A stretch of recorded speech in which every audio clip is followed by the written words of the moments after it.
कहानी की शुरुआत होती है यूरा से, जो बहुत ज़्यादा ही खूबसूरत और बहुत प्यारी लड़की होती है। वो बहुत मेहनत करती है अपने लाइफ को और बेटर बनाने के लिए। वहीं पर यूरा का बॉयफ्रेंड, जो उसके साथ 3 साल उसने अपना लाइफ को दिया था, वही आदमी आज यूरा का और उसके जॉब का बहुत इंसल्ट कर रहा था। यहाँ पर यूरा को ये सब देखकर बहुत गुस्सा आ रहा था। वो यहाँ उस आदमी से शादी करने का सपना एक टाइम तक देख रही थी, पर जब उसे ये काला सच उसका पता चला था, तब तो वो उससे बस अपना बदला लेना चाहती थी, इसके सिवाय कुछ भी नहीं। यहाँ पर वही आदमी, जिसका नाम कैपी है और यूरा का बॉयफ्रेंड है, वो उससे कहता है कि मैं तुमसे अगर शादी नहीं करूँगा ना, तो तुमसे कोई भी शादी नहीं करने वाला है। तुम जैसे एक मामूली सी काम करने वाली लड़की से आखिर भला मुझ जैसा अमीर आदमी क्यों ही शादी करना चाहेगा। मैंने तो बस तुम पर तरस खाकर तुम्हारा बॉयफ्रेंड बनने का सोचा था, पर अब मुझसे अब ज़्यादा ये सब कुछ नहीं हो सकता है। ये सब ड्रामा सुनकर यहाँ पर यूरा बहुत ज़्यादा इरिटेट हो जाती है और वहीं पर उसका इंसल्ट करने लगती है, जो देखकर उसे ही गुस्सा आने लगता है। वहीं बगल में बैठे मिस्टर जैक को भी देखते हैं, जो अपने एक ब्लाइंड डेट पर आए हुए थे और उसके सामने एक अमीर लड़की बैठी हुई थी। खास वो ज़्यादा अमीर नहीं थी, बस अमीर होने का एक्टिंग करती थी। वहीं जैक एक मल्टी बिलियनियर इंसान होते हैं और उनके सामने ये सब लोग तो कुछ भी नहीं थे, पर यहीं पर वो लड़की चाहती थी कि एक बहुत ही बड़ा इंसान हो ताकि वो उसके खर्चे उठा सके, क्योंकि उसे काम करने का शौक़ नहीं था और वो चाहती थी कि उसका हस्बैंड ही उसके लिए सब कुछ करे।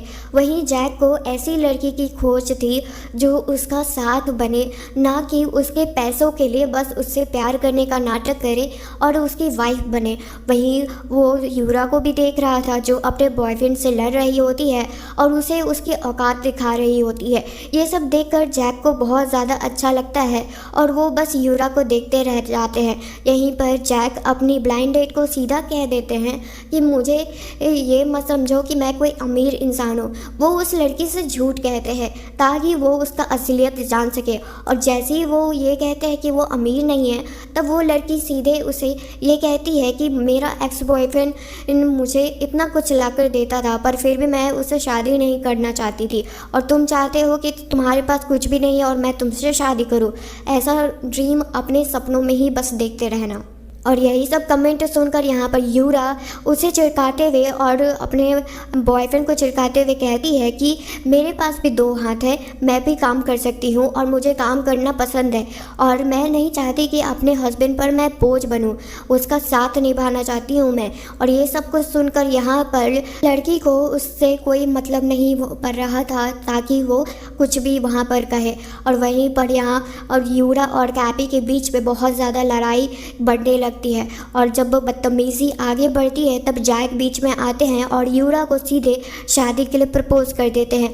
और यहीं पर कैपी का जो कहना था कि तुमसे कोई शादी नहीं करेगा, और जैक उसे सीधा प्रपोज कर देते हैं, तभी यूरा उससे कह देती है कि हाँ, मैं भी तुमसे शादी करना चाहती हूँ। और ये सुनकर जैक बहुत ज़्यादा खुश हो जाते हैं, उनका उस लड़की से पीछा छूट गया और यहाँ पर यूरा का उस आदमी से, कैपी से भी पीछा छूट गया।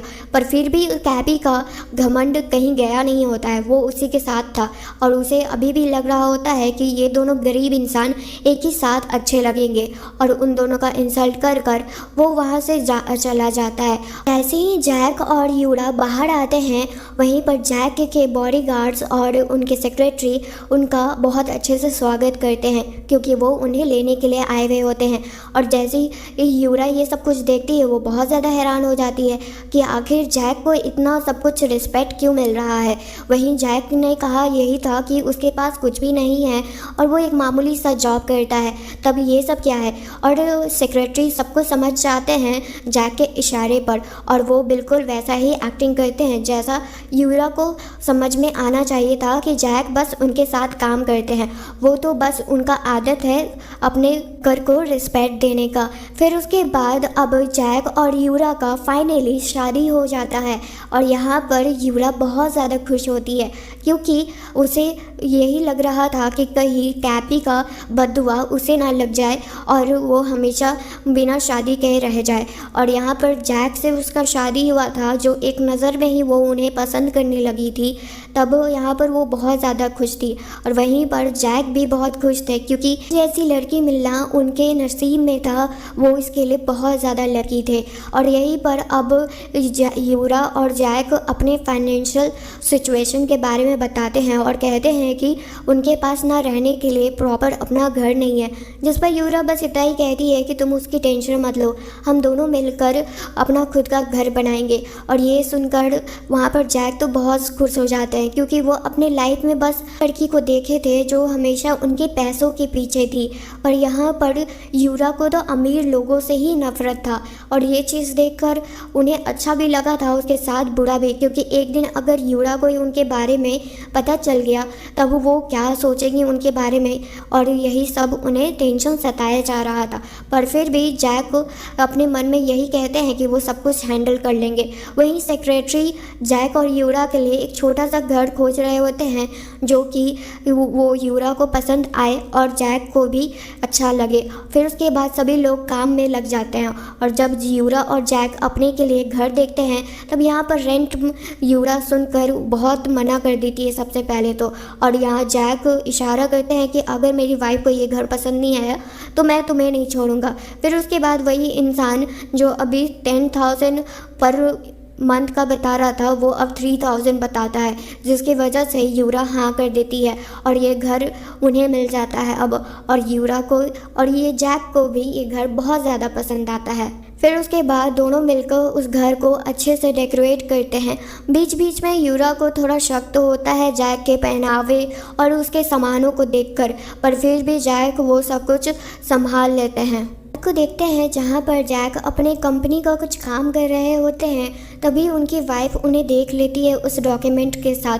और वहीं यूरा सोचती है कि आखिर उसका पति तो बस एक मामूली सा ड्राइवर है, तो ये कौन सा काम वो क्यों कर रहा है।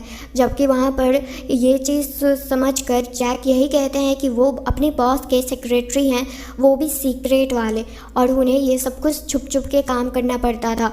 यूरा भी उनके बातों में आ जाती है और मान लेती है। फिर उसके बाद जैक का उनकी मॉम से बात होता है और उनके डैड से भी, और उनके शादी के बारे में उन्हें पता चल गया था और वो अपनी बहू से मिलना चाहते थे। इसी वजह से अगले दिन जैक यूरा को अपने साथ ले जाते हैं अपने उसी मेंशन में, और वो मेंशन देखकर यहाँ पर यूरा तो बहुत ज़्यादा चौंक जाती है, क्योंकि इतना खूबसूरत मेंशन उसने पहली बार देखा होता है। वहीं आते आते डैड और मॉम यहाँ पर जैक का जो प्लान था उस पर पानी फेरने ही वाले थे, पर जैक सब कुछ संभाल लेते हैं और अपने मॉम एंड डैड को भी समझाते हैं कि यूरा को अभी उनके बारे में और उनके बैकग्राउंड के बारे में कुछ भी नहीं अच्छे से पता है। अगर उन्हें कुछ पहले पता चल गया उनके बताने से पहले, तब वो बहुत ज़्यादा उन्हें बुरा लगेगा। इसलिए उनके डैड और मॉम भी जैक का अच्छे से साथ देते हैं, और यहाँ पर यूरा का घर में बहुत अच्छे से स्वागत होता है। यूरा भी अपने मदर इन लॉ और फादर इन लॉ को बहुत अच्छे से रिस्पेक्ट देती है, और उनके लिए जो गिफ्ट लाई थी वो भी उन्हें देती है। यहाँ पर मॉम को तो यूरा बहुत ज़्यादा पसंद आती है और डैड को भी। सभी लोग एक दूसरे से बात कर रहे थे, बीच बीच में मॉम बहुत ज़्यादा गड़बड़ करती हैं, जिसकी वजह से यूरा को बहुत अजीब लगता है। उन्हें इतना लगने लगा था अपनी मॉम का ये हरकत देखकर कि यही इस घर की मालकिन है, ना कि इस घर की नैनी। फिर उसके बाद क्या था, वहाँ तभी एक लड़की आती है जिसका नाम शीनी था। शीनी वो जैक की बचपन की दोस्त हुआ करती थी, और वो हमेशा अमीर लोगों के बीच ही रहा की थी, इसीलिए उसे यूरा बिल्कुल भी अच्छी नहीं लगी थी पहली नज़रों में तो। और यहाँ तक जैक के मॉम एंड डैड को भी वो नौकर के ड्रेस में नौकर ही समझ रहे होते हैं, और ये इसी वजह से वो लड़की उन दोनों का भी इंसल्ट करने लगती है, जिसकी वजह से यूरा को गुस्सा आ जाता है और वो उसका इंसल्ट बहुत अच्छे से मजाक बना देती है, जिसकी वजह से जैक से वो मदद लेती है। पर जैक वहाँ अपनी वाइफ के अलावा किसी और की मदद करना ही नहीं चाहते थे, और वहाँ पर ये सब हरकत की वजह से अब सीनी का लाइफ पूरी तरह से बर्बाद होने वाला था, क्योंकि एक कॉल के बाद ही उसका पूरा ख़ानदान बैंकरप्ट हो गया था। और उसे समझ में आ गया था कि किसी ऐसे लोगों से तो बिल्कुल पंगा नहीं लेना चाहिए जिसके लेवल की वो हो ही ना। और वहीं अगले दिन देखते हैं जहाँ पर जैक अपनी कंपनी में काम कर रहे होते हैं, तभी उनकी वाइफ यूरा को कॉल आता है और वो उन्हें मॉल में बुला रही होती हैं। वही मॉल जो जैक का पूरा वो मॉल था और उसके साथ साथ बहुत सारे डिपार्टमेंट उसी के थे वहीं पर। और जो जैक बहुत ज़्यादा खुश हो जाता है अपनी वाइफ से मिलने के लिए, और यूरा उस ज्वेलरी वाले शॉप में अपने जैक के लिए कुछ लेना चाहती थी, पर वहीं उसी लड़की को देखते हैं, सीनी को, और उसके साथ उसका अमीर बॉयफ्रेंड को, जो अभी कुछ ही देर में बन गया था, और वो उसके साथ मिलकर यूरा का वहाँ पर इंसल्ट कर रहे थे। पर अकेली यूरा ही उसका बहुत अच्छे से बैंड बजा देती है, और तभी वहाँ पर जैक भी आ जाते हैं अपनी वाइफ का साथ देने के लिए। और वहाँ ये अपनी वाइफ को इस तरह से पूरा बोल्ड देखकर उन्हें और ज़्यादा उन पर प्राउड फील हो रहा था, क्योंकि जैक अगर वहाँ पर हो भी ना तब भी उन्हें टेंशन लेने की ज़रूरत नहीं थी, क्योंकि यूरा इन लोगों को अकेले ही हैंडल कर लेगी। फिर उसके बाद यहाँ पर सीनी अपनी अमीरी का बहुत ज़्यादा रौब दिखा रही थी, जबकि वो बैंकरप्ट हो गई थी, पर उसका बॉयफ्रेंड तो अभी अमीर था। तभी वहाँ के मेन बॉस आते हैं और वो सीनी और उसके बॉयफ्रेंड को दोनों को अच्छे से सबक सिखाते हैं, और उस शॉप से धक्के मारकर निकलवाने ही वाले थे। पर उससे पहले उन्हें एक नज़ारा देखने को मिलता है कि यहाँ पर जो महंगा रिंग सीनी को पसंद आया था, वही बॉस यूरा को वो गिफ्ट कर देते हैं, क्योंकि जैक उनके बॉस थे और अपने बॉस को खुश करने के लिए वो कुछ भी कर सकते थे। फिर उसके बाद यूरा थोड़ा शक करती है क्योंकि इतना महंगा रिंग उसे क्यों मिल रहा है। तब यहाँ पर जैक बताते हैं कि ये उनके प्रमोशन गिफ्ट है और उनका प्रमोशन हो गया, जो सुनकर यहाँ पर यूरा खुश हो जाती है और उस रिंग को एक्सेप्ट कर लेती है। फिर उसके बाद यही सब देखकर सीनी पूरी तरह से जल चुकी थी और उसे अब बहुत ज़्यादा गुस्सा आ रहा था, क्योंकि उस लड़की को आखिर सब कुछ क्यों मिल रहा है जो उसे चाहिए था। बाद जैक और यूरा पिज़्ज़ा खाने जाते हैं, जहाँ पर वो दोनों एक दूसरे को बहुत प्यार से देख तो रहे थे, और यूरा जैक से धीरे धीरे और ज़्यादा प्यार करने लगी थी, और जैक तो उससे बहुत ज़्यादा प्यार करते ही थे। और वहीं पर दोनों के बीच में अब दूरी और धीरे धीरे कम हो रही थी। तभी यूरा अपने हस्बैंड जैक को एक बहुत प्यारा सा गिफ्ट देती है और कहती है, ये गिफ्ट मेरे लिए बहुत करीब था और इसीलिए मैं तुम्हें दे रही हूँ। और ये चीज़ देखकर वहाँ पर जैक को और ज़्यादा अच्छा लगता है। और वहीं उसी रात को देखते हैं जहाँ पर जैक एक बहुत ही बड़े डिनर मीटिंग पर गए हुए होते हैं, और वहीं तभी यूरा भी उन्हें देख लेती है, क्योंकि उसी होटल से वो भी कुछ लेकर जा रही थी। तभी वहाँ पर जैक को देखकर वो हैरान होती है, क्योंकि सभी लोग जैक का तरफदारी कर रहे होते हैं और उसे बॉस बॉस कह रहे होते हैं। जैक यहाँ पर यूरा को देखते ही सब कुछ हैंडल कर तो लेते हैं और कहते हैं कि ये सब लोग बस मुझे बुली कर रहे हैं और ड्रिंक पीने के लिए ज़बरदस्ती कर रहे हैं। और ये सुनकर यहाँ पर यूरा को गुस्सा आ जाता है और वो वहाँ पर ड्रिंक जैक के बदले वो पी लेती है। उसके बदले उसे 1 लाख यॉन मिल जाते हैं, जिसके बाद यहाँ पर यूरा बहुत ज़्यादा खुश हो जाती है, क्योंकि जैक को भी वो बचा ली और उसे पैसे भी मिल गए।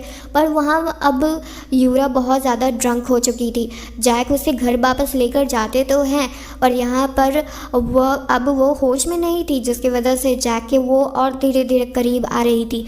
यहाँ उसी समय जैक अब कंट्रोल नहीं कर पाते हैं और यूरा के पास तो आ रहे थे, पर उससे पहले वो अपना रियलिटी उसे बताना चाहते थे, पर यूरा होश में ना होने की वजह से वो इस बात को रहने देते हैं। और उसी तरह से उन दोनों के बीच में वो नाइट एक दूसरे के साथ वो एक्सपेंड कर लेते हैं। अगली सुबह जब यूरा उठती है और उसे कल रात का बात याद आता है, तब वो बहुत ज़्यादा हैरान होती है कि उसने ड्रंक के हालत में ऐसा सब कुछ किया। और यहीं पर जैक को अच्छा नहीं लगता है, किसी बात से उन्हें बुरा लग गया था, जिसके कारण से वो वहाँ से चले जाते हैं बिना यूरा से बात किए हुए। और तभी यूरा के पास एक और कॉल आता है जो उनकी दोस्त का था, और वो उन्हें एक पिज़्ज़ा पार्टी के लिए बुला रही होती है जो उनके ही स्टोर में था। और यहाँ पर यूरा अपना पिज़्ज़ा हट का स्टोर चलाती थी और वहीं पर उसके बहुत सारे दोस्त आए हुए थे। एक घमंडी लड़की भी थी जो यूरा को बिल्कुल पसंद नहीं करती थी, और वो बस मौका चाहिए होता है ताकि वो यूरा का इंसल्ट कर सके। और सभी को वहाँ बस यही लग रहा था कि यूरा तो बस एक गरीब इंसान से शादी कर ली है अपनी लाइफ को और बर्बाद करने के लिए। पर यहाँ पर तभी वो कैपी भी आता है जो उसी लड़की का बॉयफ्रेंड बॉयफ्रेंड होता है। और उन दोनों को एक साथ देखकर अब यूरा को बहुत ही ज़्यादा अजीब लग रहा था और उनके सामने ही वो वोमिटिंग करने का एक्टिंग करती है, और जिसको देखकर वहाँ पर एक्स बॉयफ्रेंड यूरा का और ज़्यादा गुस्से में आ जाता है और कहता है कि मैं तुम्हारे लाइफ में था नहीं, तुम्हें तो इस बात का रिग्रेट करना चाहिए और मुझे देखकर खुश होना चाहिए क्योंकि तुम्हारे से मेरा पीछा जो छूट गया। और तभी वहाँ पर जैक भी आ जाते हैं और अपनी वाइफ का बहुत अच्छे से साथ देते हैं और सभी के सामने अब अपना रियलिटी बता देते हैं कि आखिर वो हैं कौन। पर कैपी को बिलीव नहीं होता है क्योंकि उसी कंपनी के साथ उनका अभी एक बिजनेस डील चल रहा था, जिसकी वजह से यहाँ पर इस बात का बिल्कुल भरोसा नहीं था कि वो उस कंपनी के रियल ओनर हैं। पर तभी यहाँ पर जैक अपने सेक्रेटरी को बुलाते हैं और वो ये सब कुछ खुद बताते हैं। और जैक के इस इशारे को देखकर यहाँ पर यूरा भी हैरान थी कि कहीं सही में उसका हस्बैंड इतना बड़ा आदमी तो नहीं है। और यहाँ कैपी उस सेक्रेटरी को जानता था और वो उसे अपना बॉस ही समझता था, जिसके बाद उसे अब अपना रियलिटी चेक मिल गया था कि उसने कहाँ पर अपना सर जाकर मारा है। जिसके बाद अब जैक के कंपनी के साथ जो उनका कॉन्ट्रैक्ट होने वाला था वो भी अब नहीं होता है और सब कुछ उनका बर्बाद हो जाता है क्योंकि उस कंपनी के साथ बहुत बड़े बड़े लोग भी शामिल थे और यहाँ पर अब कैपी कुछ भी नहीं कर सकते थे और वो अब पूरी तरह से बर्बाद हो चुके थे। फिर उसके बाद जैक यूरा को अपना रियलिटी बताते हैं कि वो इस कंपनी के रियल ओनर हैं और मालिक हैं। ये बात उन्हें छुपाना पड़ा क्योंकि उन्हें पसंद नहीं थे अमीर आदमी। पर यहाँ पर यूरा थोड़ा नाराज़ तो होती है पर वो अच्छा लगता है उसे कि उसका हस्बैंड इतना बड़ा आदमी है और इतना बड़ा होने के बाद भी वो बहुत ज़्यादा अच्छा है, बाकी जैसे लोगों से बिल्कुल अलग है वो, और वो उसे माफ़ भी कर देती है। और वहाँ पर जो जैक के वर्कर्स थे वो भी यूरा को कि यही कहते हैं कि प्लीज़ हमारे बॉस को माफ़ कर दीजिए, वो आपसे बहुत ज़्यादा प्यार करते हैं। और यूरा को ये सब कुछ देखकर बहुत अच्छा लगता है। और वहीं बाहर आते ही जैक अब यूरा को शादी के लिए प्रपोज़ कर देते हैं, जिसके बाद यूरा उन्हें हाँ कर देती है। और इसी तरह से ये कहानी यहीं पर एंड हो जाती है।